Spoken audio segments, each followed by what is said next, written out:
Hello students, good morning. Biology class 12th में सभी बच्चों को आज हम डिजीज़ वाला जो चैप्टर आपने पढ़ा था उसके बारे में बताएंगे।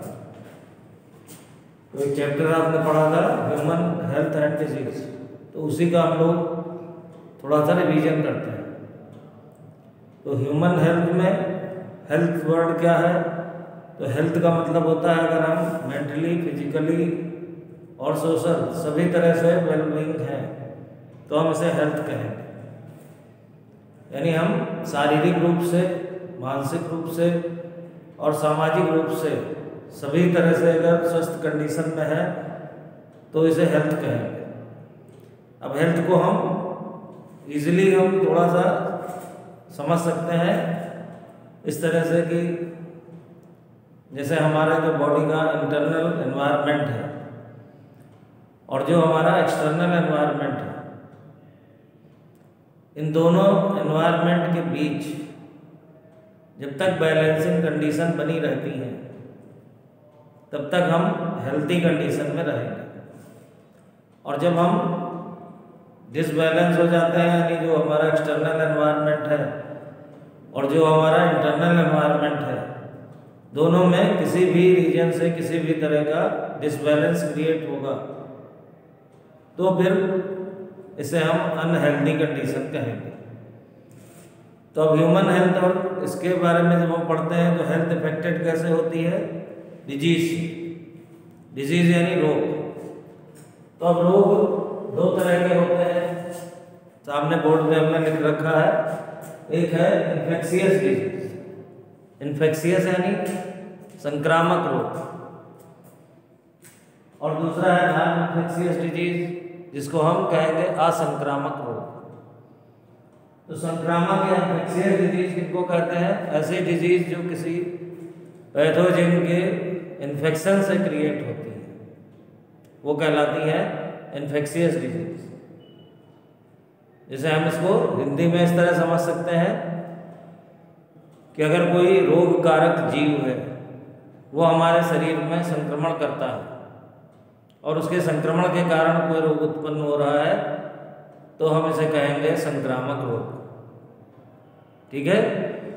तो संक्रामक रोग यानी इन्फेक्शियस डिजीज। और क्या होती है इस तरह की डिजीज? जैसे हमने एक नाम लिखा है कॉमन कोल्ड। कॉमन कोल्ड को हम कहते हैं साधारण जुकाम। तो कॉमन कोल्ड या जो साधारण जुकाम है ये किसी पैथोजन के इफेक्ट से ही होगा। इसी तरह से दूसरा नाम हमने डाला है मलेरिया। मलेरिया भी किसी पैथोजन के इफेक्ट से ही होगा। कोई भी रोग कारक जीव जब शरीर में आएगा तभी यह उत्पन्न होगा। इसी तरह आप इन्फेक्शियस डिजीज के लिए टाइफाइड भी कह सकते हैं, निमोनिया भी कह सकते हैं। तो बहुत सारे रोग हैं जो इन्फेक्शियस है यानी संक्रामक है। तो संक्रामक क्यों है? क्योंकि वो इन्फेक्शन से क्रिएट होते हैं, संक्रमण के कारण होते हैं और फिर एक से दूसरे पर्सन में पहुंचते हैं। तो एक व्यक्ति से दूसरे व्यक्ति में उनका फैलना ये उनके संक्रामक होने की पुष्टि करेगा। तो अब दूसरा जो रोग की वैरायटी है वो है असंक्रामक। असंक्रामक यानी नॉन इन्फेक्शियस। तो नॉन इन्फेक्शियस किसी पैथोजन की वजह से नहीं होंगे, उनके लिए कुछ अदर फैक्टर्स होते हैं। कोई हमारी बॉडी की मेटाबॉलिक कंडीशंस होती है या किसी अन्य तरह की कंडीशंस होती हैं जिनके कारण इस तरह के रोग उत्पन्न होते हैं। जैसे इसमें एक नाम आप ध्यान रख सकते हैं कैंसर। दूसरा नाम हमने लिख रखा है डायबिटीज का। तो अब कैंसर या डायबिटीज इस तरह के रोग किसी पैथोजन की वजह से नहीं होते हैं, यानी किसी रोग कारक की वजह से नहीं होते हैं। ये हमारे शरीर के उपापचय में गड़बड़ी के कारण उत्पन्न होते हैं या किसी तरह का हार्मोनल डिसबैलेंस शरीर में हो जाता है उसके कारण होता है। यानी जो कि बिना किसी पैथोजन के यानी बिना किसी रोग कारक के ही उत्पन्न होंगे वह है असंक्रामक रोग या नॉन इन्फेक्शियस डिजीज। तो अब हम हिंदी में आपको बता रहे हैं, बोर्ड पे इंग्लिश में लिखा हुआ है फिर भी आपको क्लियर हो जाएगा। जैसे यहाँ पे हमने कुछ रोगों के बारे में बताया, तो पहला रोग हमने यहाँ जानकारी दी है टाइफाइड की। तो अब टाइफाइड हिंदी में अंग्रेजी में उसको एक ही नाम से जानते हैं। किसके कारण होता है उसका नाम हमने यहाँ लिख रखा है। एक बैक्टीरिया होता है साल्मोनेला टाइफी। ये साल्मोनेला टाइफी का जब हमारे शरीर में इन्फेक्शन होगा तभी टाइफाइड रोग उत्पन्न होता है। और जब हम टाइफाइड को पढ़ेंगे तो एक इसके बारे में बोर्ड में एक और प्रश्न पूछा जाता है, इसका टेस्ट क्या है। तो उसके लिए आपको ध्यान रखना है विडाल टेस्ट। विडाल टेस्ट से हम टाइफाइड को आइडेंटिफाई करेंगे, यानी उसकी पहचान करते हैं। और इस रोग में लक्षण क्या होते हैं, तो लक्षण के लिए आप देख रहे हैं आपने लक्षण देख रखे हैं sustained high fever. Sustained high fever का मतलब लगातार तेज बुखार का बने रहना, यानी बुखार आएगा फिर उतरेगा, फिर आ जाएगा, फिर उतरेगा, फिर आ जाएगा। इस तरह अगर वो बुखार कई दिनों तक हमें लगातार बना रहता है तो ये टाइफाइड का एक लक्षण है, यानी उसका एक सिम्टम है। दूसरी बात उसमें लिखी हुई है कि भाई जब लगातार हम बुखार में रहेंगे तो हमें वीकनेस भी क्रिएट होगी, यानी शरीर में कमजोरी आ जाएगी। और उसके अलावा स्टमक पेन होगा, यानी पेट में दर्द भी होगा। तो ये कुछ सामान्य से लक्षण है जिनको हम इस रोग की पहचान के लिए लिखते हैं। इसी तरह दूसरा रोग है निमोनिया। निमोनिया रोग भी एक जीवाणु यानी बैक्टीरिया के कारण उत्पन्न होता है। उसका भी नाम हमने लिख दिया है स्ट्रेप्टोकोकस निमोनी।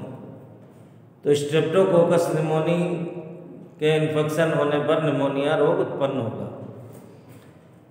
अब इस रोग में लक्षण क्या आते हैं, इसमें भी लिखा हुआ है कि ऐसे व्यक्ति को जिसको निमोनिया हो गया होगा उसको फीवर आएगा। इसके अलावा उसको ठंड भी महसूस होगी। इसके अलावा उसको कफ और हेडेक होगा। कफ यानी गले में खराश होगी, जुकाम की तरह से गले में खराश हो जाएगी, कफ बनेगा और सिर में दर्द होगा।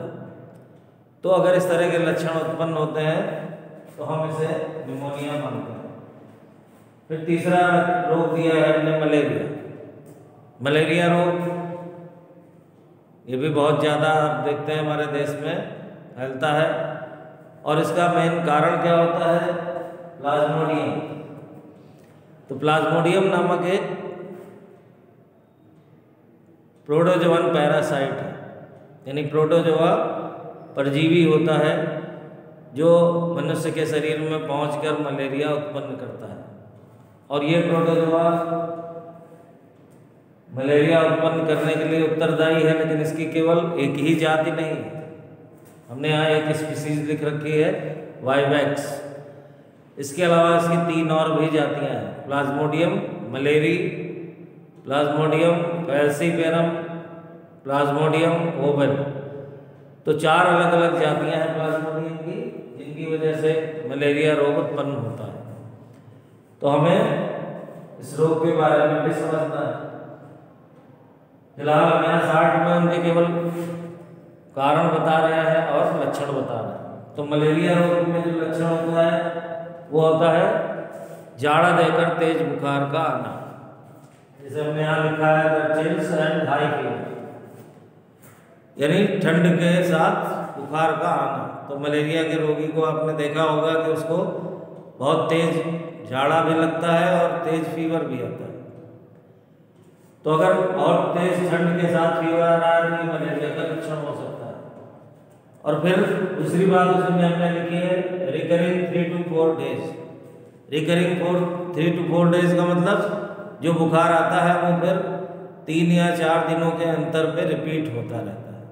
किसी को 2 दिन में, किसी को 3 दिन में, और कभी कभी 4 दिनों में उस बुखार का रिपीटेंस होता है, यानी पुनरावृत्ति होती है। बुखार आएगा, उतर जाएगा, फिर 2-3 दिन बाद फिर आ जाएगा। तो ये कंटिन्यूअस प्रोसेस होने लगता है। तो जब ऐसा होता है तो फिर हमें अपना ब्लड टेस्ट कराना चाहिए। तो आप डॉक्टर को जब दिखाएंगे तो वो खुद ही आपको सजेशन देगा, सलाह देगा कि आप अपना ब्लड टेस्ट कराइए, मलेरियल पैरासाइट के लिए, और तब वो आपको इस डिजीज़ के बारे में क्लियर कर देगा। तो आज के वीडियो में हम आपको रोगों के प्रकार और ये 3 रोग, इनके बारे में हमने आपको जानकारी दी। तीनों ही आपके एग्ज़ाम के लिए बहुत इम्पॉर्टेंट है, इसलिए इन्हें आप अच्छे से रिवाइज कर लें। और मलेरियल पैरासाइट की एक लाइफ साइकिल भी है आपके कोर्स में, तो आप उस लाइफ साइकिल को भी एक बार अच्छे से देख करके रिवाइज कर लें, और जहाँ कहीं दिक्कत हो वो आप क्लास में आएंगे तो आप पूछ सकते हैं। धन्यवाद, थैंक यू।